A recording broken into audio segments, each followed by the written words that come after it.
नमस्कार, स्वागत है आपका खबर एचपी में। तो आइए जानते हैं हिमाचल के हर छोटे बड़े शहर से जुड़े 30 फटाफट बड़ी खबरों को। इससे पहले यदि आप वीडियो को लाइक नहीं किए हैं तो लाइक कर दीजिए और चैनल में नए तो चैनल को सब्सक्राइब कर लीजिए। और आप वीडियो को कहां से देख रहे हैं कमेंट बॉक्स में हमें जरूर बताइए।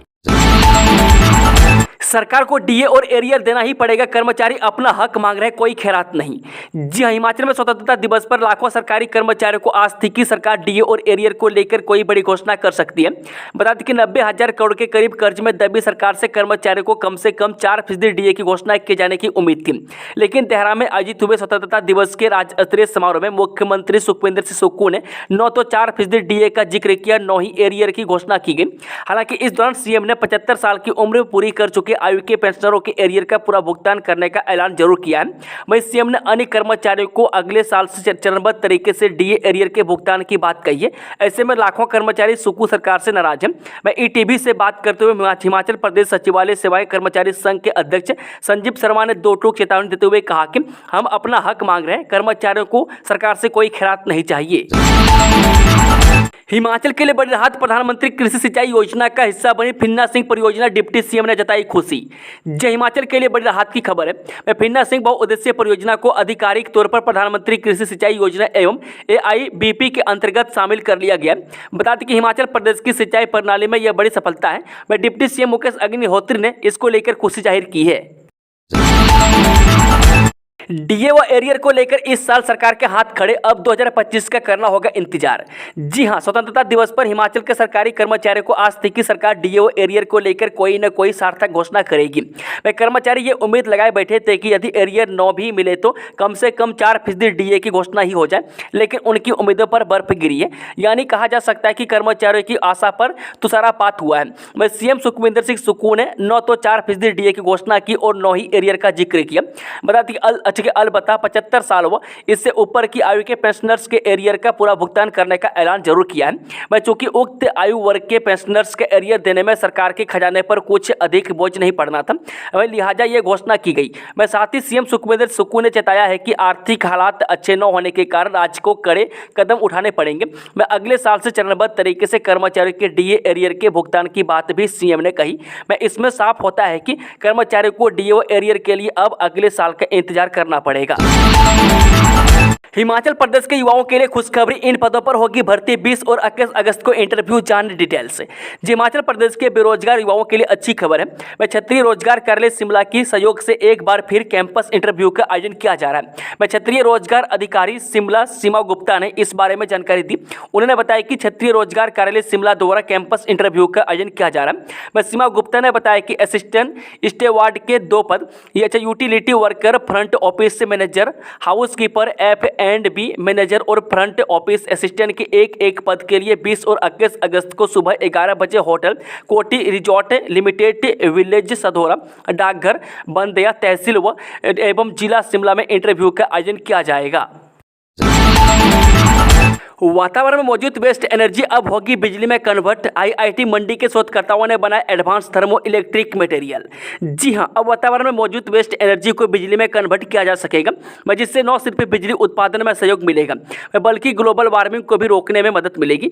बता दें कि हिमाचल प्रदेश में आईआईटी मंडी के शोधकर्ताओं ने ऐसे एडवांस थर्मो इलेक्ट्रिक मटेरियल का निर्माण किया है, जिससे वातावरण में मौजूद वेस्ट एनर्जी को बिजली में कन्वर्ट किया जा सकेगा। आईआईटी मंडी के स्कूल ऑफ फिजिकल साइंस के प्रोफेसर डॉक्टर अजय सोनी ने अपने सहयोगियों डॉक्टर केवल सिंह राणा, आदित्य सिंह निधि, अनिमेश भुई और डॉक्टर चंदन बेरा और प्रोफेसर कनिष्क विश्वास के साथ मिलकर बड़े यूनिट सेल मिनरल चाल्कोजेनाइट्स पर गहन अध्ययन किया है। रक्षाबंधन पर रहेगा भद्राकाल, जाने किस समय बहनें बांध सकती है भाई की कलाई पर राखी। ये भारत में भाई और बहन का रिश्ता सबसे पवित्र माना गया है। भाई बहन के रिश्ते को मजबूती देने वाला रक्षाबंधन का त्यौहार इस साल 19 अगस्त सोमवार को मनाया जाएगा। इस दिन बहनें अपने भाई की कलाई पर रक्षा सूत्र बांधती हैं और भाई अपनी बहनों की रक्षा का प्रण लेते हैं। रक्षाबंधन के त्यौहार को भाई बहन के प्यार के प्रतीक के तौर पर मनाया जाता है। आचार्य आशीष कुमार ने बताया कि रक्षाबंधन के दिन भाद्रा और पंचक का भी साया बन रहा है। ऐसे में 19 अगस्त को रक्षाबंधन सुबह 3:04 पर ही शुरू हो जाएगा और पूरा दिन पूर्णिमा की तिथि उपस्थिति रहेगी। 19 अगस्त रक्षाबंधन के दिन सुबह 6 बजे से ही भद्रा भी लग जाएगी और दोपहर 1:29 तक भद्रा उपस्थित रहेगी। ऐसे में भद्रा काल में रक्षाबंधन का पर्व बनाना सही नहीं है। 19 अगस्त को भद्रा के समाप्त होने के बाद बहनें अपने भाई को राखी बांध सकती है। जो अफसर करेगा अच्छा काम सुख की सरकार में उसे ही मिलेगा सम्मान। ACR को एक्सीलेंट बनाने के लिए अचीव करना होगा टारगेट। ये युवा जब भी कोई बड़ी परीक्षा के लिए जाते हैं तो उनके मन में नेगेटिव मार्किंग का डर रहता है। यही डर उन्हें बेहतर परफॉर्म करने के लिए प्रेरणा भी देता है। हिमाचल में CM सुखविंदर सुक्खू के नेतृत्व में कांग्रेस सरकार ने सरकारी अफसरों व कर्मचारियों के मन में अब लक्ष्य प्राप्ति के लिए काम करने का सार्थक डर बैठाने का प्रयास किया है। अब सालाना गोपनीय रिपोर्ट यानी एनुअल कॉन्फिडेंशियल रिपोर्ट, जिसे सरकारी सेक्टर में ACR के नाम से अधिक जाना जाता है, को बेहतर बनाने के लिए लक्ष्य हासिल करना होगा। बता दें कि अब यूं ही ACR बेहतर नहीं होगी। इसके लिए सरकार की तरफ से तय किए गए लक्ष्य को हासिल करना होगा। यही नहीं, परफॉर्मेंस की दौड़ की परीक्षा में नेगेटिव मार्किंग भी होगी। अब सालाना गोपनीय रिपोर्ट में पहले की तरह गुड, वेरी गुड या आउटस्टैंडिंग नहीं लिखा जाएगा। इसके बदले न्यूमेरिकल ग्रेडिंग होगी, यानी 1 से लेकर 10 तक नंबर दिए जाएंगे। इसी तरह कर्मचारियों के लिए APAR यानी एनुअल परफॉर्मेंस असेसमेंट रिपोर्ट में भी न्यूमेरिकल व्यवस्था होगी। इससे सरकारी कामकाज में सुधार आएगा और लक्ष्य हासिल करने के लिए काम का दबाव भी बनेगा। पीएम मोदी की बड़ी सौगात, केंद्रीय कैबिनेट ने 3 मेट्रो रेल समेत कई परियोजनाओं को दी मंजूरी। जी हां, पीएम मोदी के नेतृत्व की केंद्रीय कैबिनेट की शुक्रवार को हुई बैठक में 3 मेट्रो रेल परियोजनाओं समेत अन्य परियोजनाओं को मंजूरी दी गई है। इस बारे में केंद्रीय मंत्री अश्विनी वैष्णव ने कहा कि शहरों में मध्यम वर्ग के विकास में परिवहन एक बड़ा कारक है। वह शहरों में मध्यम वर्ग के लिए बुनियादी सुविधा के रूप में मेट्रो का पिछले 10 वर्षों में बहुत विस्तार हुआ है। वह 10 साल पहले जहां 5 शहरों में मेट्रो थी, आज 21 शहरों में मेट्रो है। इसी क्रम में आज कैबिनेट ने 3 और मेट्रो परियोजनाओं को मंजूरी दी है। उन्होंने बताया कि आज के समय में लोग विमानों से यात्रा करना चाहते हैं। लंबी दूरी के लिए लोग विमानों से ज़्यादा यात्रा करते हैं। ऐसे में 2 नई एयरपोर्ट सुविधाओं को भी मंजूरी दी गई है। बता दें, केंद्रीय मंत्री अश्विनी वैष्णव ने कहा, आज जिस दूसरी मेट्रो परियोजना को मंजूरी दी गई है वो Thane integral ring metro rail परियोजना है। इस मेट्रो परियोजना को 12,200 करोड़ रुपये की लागत से पूरा किया जाना है। वह तीसरी पुणे मेट्रो चरण 1 परियोजना है जो स्वारगेट से कटराज तक दक्षिण की ओर 5.46 किलोमीटर तक फैली है। परियोजना की कुल पूर्णतः लागत 2954 करोड़ रुपये है और इसे 2029 तक चालू किया जाएगा। हिमाचल के सरकारी और निजी अस्पतालों में आज 24 घंटे बंद रहेंगी स्वास्थ्य सेवाएं। जे पश्चिम बंगाल में एक मेडिकल कॉलेज में जूनियर डॉक्टर के साथ हुए दुष्कर्म और हत्या मामले के विरोध में हिमाचल प्रदेश के सरकारी और निजी अस्पतालों में OPD बंद रहेंगी। डॉक्टर शनिवार को सुबह 6 बजे से रविवार सुबह 6 बजे तक हड़ताल पर रहेंगे। हालांकि आपात सेवाएं सुचारू रहेंगी। गंभीर मामले आने के बाद ही डॉक्टर को बुलाया जा सकता है। प्रदेश भर के सभी डॉक्टर एकजुट होकर विरोध प्रदर्शन कर दोषियों के खिलाफ सख्त कार्रवाई की मांग कर रहे हैं। प्रदेश चिकित्सा अधिकारी संघ के अध्यक्ष डॉक्टर राजेश राणा ने कहा कि अस्पतालों में आपात सेवाएं सुचारू रहेंगी, OPD सेवाएं बंद रहेंगी। बता दें कि IGMC की रेजिडेंट डॉक्टर एसोसिएशन ने शुक्रवार शाम को कैंडल मार्च भी निकाला। भारी बारिश के बावजूद इस कैंडल मार्च में सैकड़ों की तादाद में डॉक्टर शामिल हुए। वहीं हिमाचल महिला चिकित्सक से दुष्कर्म और हत्या मामले पर चिकित्सा अपना विरोध जता रहे हैं। वह शाम 5 बजे के करीब इंदिरा गांधी मेडिकल कॉलेज के रेजिडेंट डॉक्टरों ने शेरे पंजाब से DC दफ्तर तक कैंडल मार्च निकाला। वहीं IGMC RDA अध्यक्ष डॉक्टर हरि मोहन शर्मा और डॉक्टर सिकिन ने बताया कि जब तक दोषी के खिलाफ कड़ी कार्रवाई अमल में नहीं लाई जाती है तब तक वो चुप नहीं बैठेंगे। प्रदेश में कई दिनों बाद खिली धूप, शाम को शिमला में बरसे बादल, इस दिन तक खराब रहेगा मौसम। जब प्रदेश के ज़्यादातर इलाकों में कई दिनों बाद शुक्रवार को धूप खिली। मैं शाम करीब 5:15 बजे से 6 बजे तक शाम के समय राजधानी शिमला में बारिश हुई। मैं शनिवार को कई क्षेत्रों में बारिश का येलो अलर्ट जारी हुआ है। मैं 22 अगस्त तक प्रदेश में मौसम खराब बना रहने का पूर्वानुमान है। उधर 15 अगस्त को भी प्रदेश में मौसम साफ रहा। उधर प्रदेश भर में 58 सड़कें, 31 ट्रांसफार्मर और 4 पेयजल योजनाएं अभी भी बंद चल रही है। नुगुलसरी में एनएच का 50 मीटर हिस्सा धंसा, वाहनों की आवाजाही ठप, 17 घंटे बाद खुला था एनएच। जिला किन्नौर को जोड़ने वाला एनएच 5 नुगुलसरी में बार बार बंद होने से वाहन चालक, बागवान और सैलानी परेशान हो गए। मैं नुगुलसरी के पास शुक्रवार दोपहर बाद सड़क का लगभग 50 मीटर हिस्सा धंस गया। इसी कारण एनएच पूरी तरह से बंद हो गया। मैं सुबह तक एनएच बहाल होना मुश्किल है। इससे पहले वीरवार देर शाम नुगुलसरी के पास अचानक पहाड़ी से पत्थर गिरने से टैक्सी क्षतिग्रस्त हो गई है। वह टैक्सी में सवार 3 लोग बाल बाल बच गए हैं। राशन लेकर मलाना के लिए उड़ा हेलीकॉप्टर, नहीं हो पाया लैंड, 2 बार भरी उड़ान। जी हां, मलाना गांव के लिए राशन लेकर गया हेलीकॉप्टर शुक्रवार को लैंड नहीं हो पाया। ग्रामीणों ने अपनी मेहनत से मनाला में स्कूल के पास एक अस्थायी हेलीपैड का निर्माण किया है। वह 2 बार हेलीकॉप्टर ने भुंतर से राशन लेकर मलाना के लिए उड़ान भरी, लेकिन यह कोशिश कामयाब नहीं हो पाई। वह जिस स्थान पर अस्थायी हेलीपैड बनाया गया वहां पर आसपास पेड़ हैं। ऐसे में हेलीकॉप्टर को यहां पर उतारना जोखिम भरा साबित हो सकता है। वह मलाना में हेलीकॉप्टर ने न उतरने से लोगों को निराशा का सामना करना पड़ा। वह गौर रहे कि मलाना के लिए सड़क क्षतिग्रस्त है, जिसे ठीक करने में काफी वक्त लगेगा। ऐसे में लोगों के पास अब एकमात्र विकल्प हेलीकॉप्टर का बचा हुआ है। कोलकाता डॉक्टर मर्डर केस के मामले में भाजपा की राष्ट्रीय प्रवक्ता राधिका खेड़ा बोली, क्या ममता से डरते हैं राहुल गांधी। जब भाजपा की राष्ट्रीय प्रवक्ता राधिका खेड़ा ने कहा कि पश्चिम बंगाल में मेडिकल कॉलेज में जूनियर डॉक्टर के साथ दुष्कर्म और हत्या की घटना ने देश को झकझोर के रख दिया है। वह देश भर के डॉक्टर जगह जगह विरोध प्रदर्शन कर रहे हैं। वह जिस तरह की दरिंदगी हुई है उसकी तुलना दिल्ली में हुए निर्भया मामला से की जा रही है। वहीं इस बेहद शर्मनाक और संवेदनशील घटना पर मुख्यमंत्री ममता बनर्जी और उनकी सरकार का रवैया कम आश्चर्यजनक नहीं है। मुख्यमंत्री सुक्खू बोले, पानी बिजली की सब्सिडी छोड़े साधन संपन्न और होटल मालिक। ये पिछली सरकार ने राजनीतिक लाभ के लिए साधन संपन्न लोगों के बिजली के बिल माफ कर दिए थे, जबकि वर्तमान राज्य सरकार गरीब परिवारों को सब्सिडी का लाभ दे रही है।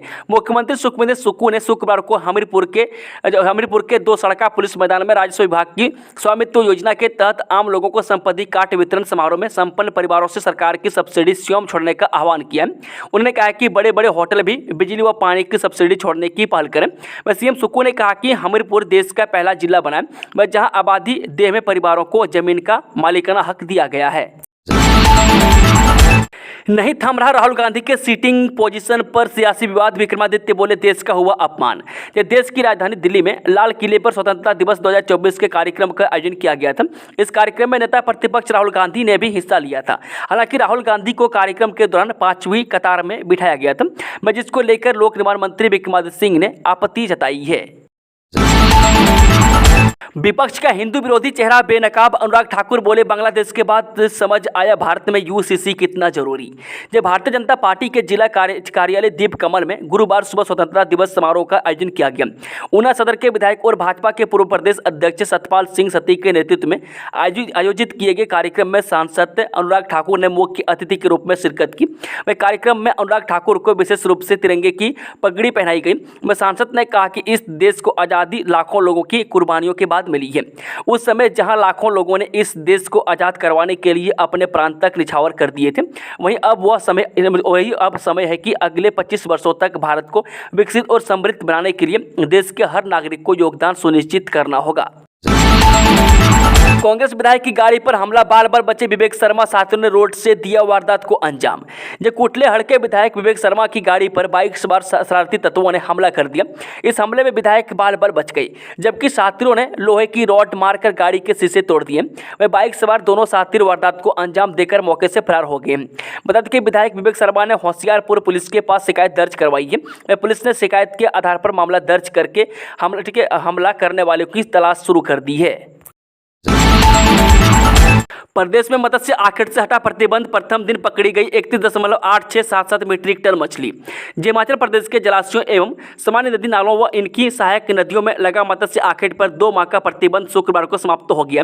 मछली पकड़ने पर लगे प्रतिबंध के हटते ही प्रथम दिन प्रदेश के जलाशयों से 31.8677 मीट्रिक टन मछली पकड़ी गई है, जिसमें गोविंद सागर झील में 15.2183 मीट्रिक टन, कोल्डम से 0.66 मीट्रिक टन, पोंग जलाशय से 16.4014 मीट्रिक टन तथा चमेरा व रंजीत सागर से 1.82 मीट्रिक टन मछली मछुआरों ने पकड़ी है।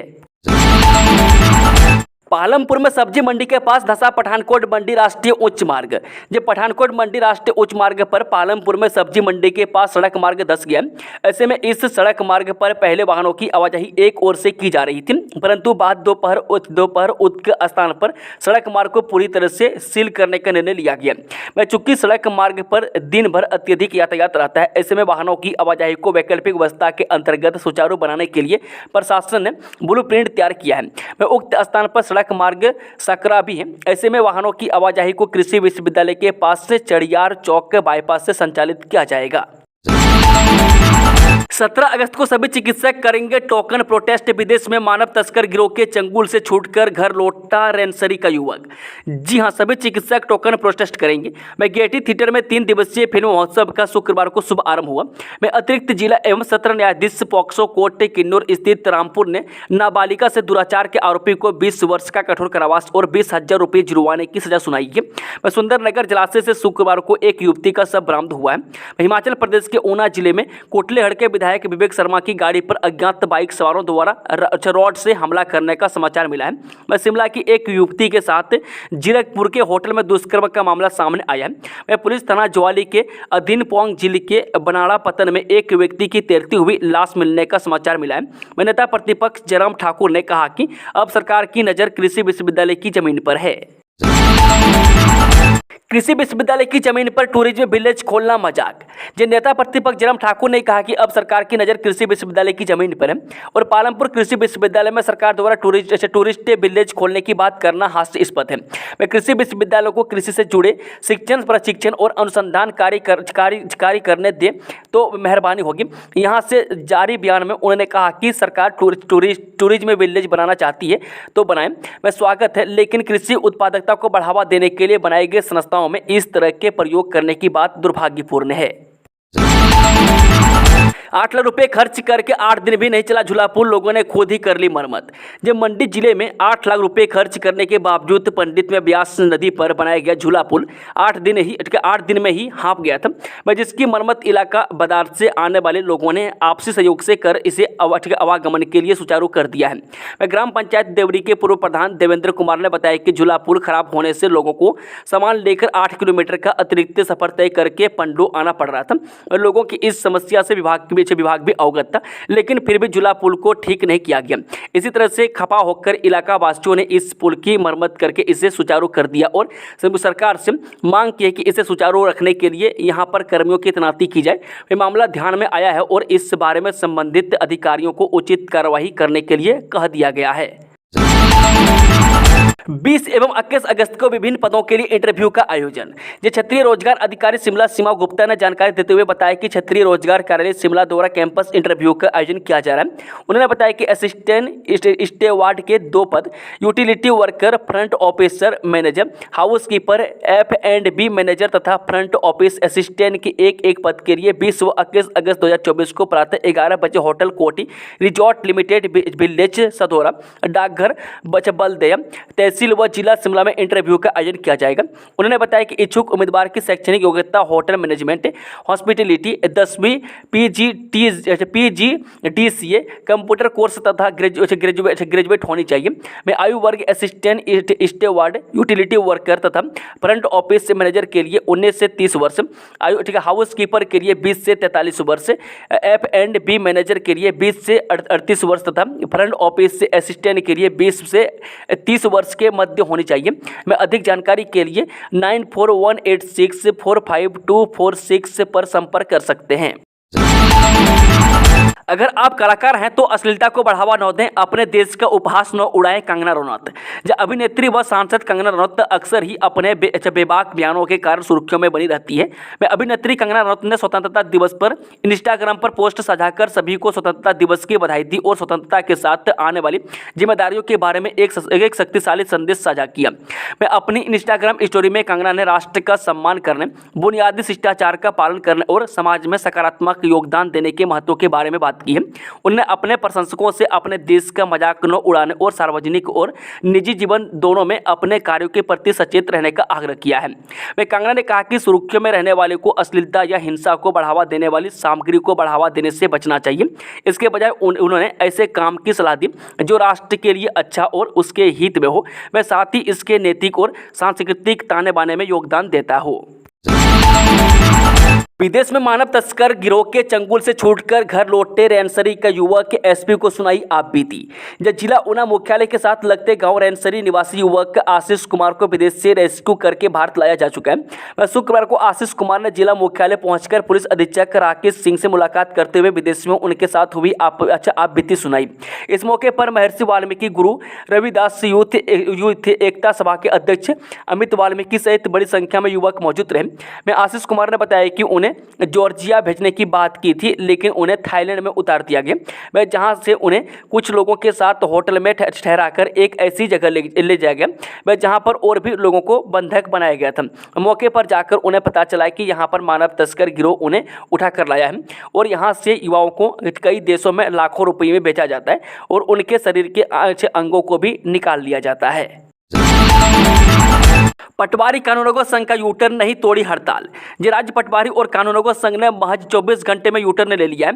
मुख्यमंत्री सुखबीर सुक्खू से करीब 50 मिनट की वार्ता के बाद संघ ने हड़ताल को वापस लेने का फैसला किया था, लेकिन इस फैसले पर अमल नहीं हो पाया। वह शुक्रवार को प्रदेश के ज्यादातर जिलों में पटवारी और कानूनगो हड़ताल पर ही रहे।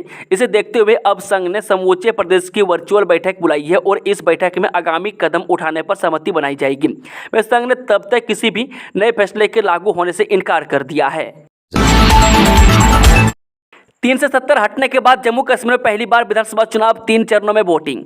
जम्मू कश्मीर में अनुच्छेद 370 हटाए जाने के बाद पहले विधानसभा चुनाव 3 चरणों में 18 और 25 सितंबर तथा 1 अक्टूबर को होंगे, जबकि हरियाणा में विधानसभा चुनाव 1 चरण में 1 अक्टूबर को होंगे और दोनों जगह मतगणना 4 अक्टूबर को होगी। मुख्य चुनाव आयुक्त राजीव कुमार, चुनाव आयुक्त ज्ञानेश कुमार तथा डॉक्टर सुखबीर सिंह संधू ने शुक्रवार को यहाँ एक संवाददाता सम्मेलन में जम्मू कश्मीर के बहुप्रतीक्षित चुनावों की तारीखों की घोषणा की। श्री कुमार ने बताया कि 90 सदस्यीय जम्मू कश्मीर विधानसभा चुनाव के पहले चरण में 24 सीटों के लिए अधिसूचना अमरनाथ जी यात्रा समाप्त होने के अगले दिन 20 अगस्त को जारी की जाएगी और नामांकन पत्र 27 अगस्त तक दायर किए जा सकेंगे। नामांकन पत्रों की जांच 28 अगस्त को और नाम वापस लेने की अंतिम तिथि 30 अगस्त को होगी। शिक्षा विभाग में रुक जाएगी इंक्रीमेंट। ये छात्रों को नियमों का पाठ पढ़ाने वाले शिक्षक खुद नियमों की अनदेखी कर रहे हैं। उच्चतर शिक्षा विभाग ने शिक्षकों व गैर शिक्षक कर्मचारियों की ACR यानी वार्षिक गोपनीय रिपोर्ट तैयार करने के लिए डेडलाइन तय की है। वह शिक्षकों के लिए यह 31 दिसंबर व गैर शिक्षकों के लिए 30 सितंबर की डेट तय की गई है। मैं हर साल कर्मचारियों की ACR इस तय तिथि तक निदेशालय पहुंच जानी चाहिए, लेकिन यह रिकॉर्ड समय पर नहीं मिल पा रहा है। मैं कई जिलों से तो यह रिकॉर्ड तब भेजा जाता है जब पदोन्नति प्रस्तावित होती है। बता दें कि लेटल तिथि के चक्कर में शिक्षकों व गैर शिक्षकों के पदोन्नति की प्रक्रिया में भी देरी होती है। ऐसे में अब उच्चतर शिक्षा विभाग के निदेशक डॉक्टर अमरजीत शर्मा ने सभी जिलों के शिक्षा उपनिदेशकों व प्रधानाचार्यों को चेतावनी जारी की है। उन्होंने कहा कि यदि ACR में देरी होती है तो उनके खिलाफ कार्रवाई होगी। मैं इसमें सख्ती से इंक्रीमेंट रोकने के लिए कहा गया। मैं इन शिक्षकों का 2022-23 का रिकॉर्ड भी शिक्षा विभाग के पास नहीं है। नियमों के तहत हर साल ACR तैयार होनी चाहिए, लेकिन विभाग इसे तब तैयार करता है जब पदोन्नति की तिथि करीब आ जाती है। इस साल यह तय किया गया है कि शिक्षक 15 अप्रैल तक इसे वेरीफाई करेंगे, जबकि शिक्षकों को 30 सितंबर तक इसे वेरीफाई करना होगा। इसके बाद यदि कोई अधिकारी व कर्मचारी ACR को लेकर अपना पक्ष रखना चाहता है तो 15 दिन का समय होगा। 30 सितंबर तक गैर शिक्षक व 31 दिसंबर तक शिक्षकों की ACR फाइनल होनी चाहिए। शानदार उड़ान, गड़गड़ाहट से हिल गई धरती। इसरो का लघु उपग्रह प्रक्षेपण यान अपनी तीसरी और अंतिम विकासात्मक उड़ान में नवीनतम पृथ्वी अवलोकन उपग्रह EOS-8 और एक यात्री उपग्रह को लेकर शुक्रवार सुबह यहां सार रेंज से रवाना हुआ। रात 2:47 पर शुरू हुई 6.5 घंटे की सुचारू उल्टी गिनती के बाद 175.5 किलोग्राम EOS-8 और एक यात्री उपग्रह SR0 डेमो सेट ले जाने वाला SSLV-D3 9:17 पर पहले लॉन्च पैड से रवाना हुआ। वह प्रक्षेपण यान की शानदार उड़ान और गड़गड़ाहट से जमीन हिल गई। वह मिशन नियंत्रण केंद्र के वैज्ञानिक उड़ान की दिशा पर पैनी नजर रख रहे हैं।